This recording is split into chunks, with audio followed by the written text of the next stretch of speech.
আসসালামু আলাইকুম। আজকে আমি তোমাদের সাথে শেয়ার করব সৌদি আরবে রুমে বসে আমার প্রতিদিনের কাজ। তো ঘুম থেকে উঠেই প্রথমে আমি ফ্রেশ হয়ে নিই। আর আমার ফ্রেশ হয়ে নেওয়া মানেই ব্রাশ করা আর ফেস ওয়াশ দিয়ে মুখটা ধুয়ে ফেলা। তো রায়হান কিন্তু আমার আশেপাশেই ছিল, ওই যে ওইখানে।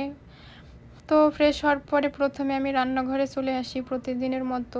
আর আজকে গরুর মাংস আর ভাত রান্না করেছি। তারপরে রায়হানকে গোসল করাই দিই। এই তো ওর শরীরটা ভালো করে মুছাই দিতেছিলাম। তো ওকে গোসল করিয়ে দেওয়ার পরে আমি ওকে প্রতিদিনের মতো ভাত খাইয়ে দিই। আর ও একদমই ভাত খাইতে চায় না।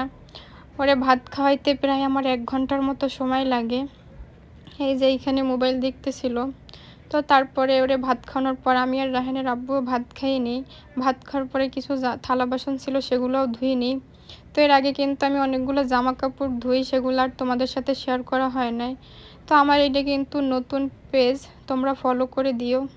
তো তারপরে রায়হান অনেকক্ষণ খেলা করার পরে ওরে ঘুম পড়িয়ে দিই। তো এই ছিল আজকের মতো আমার কাজ। আল্লাহ হাফেজ।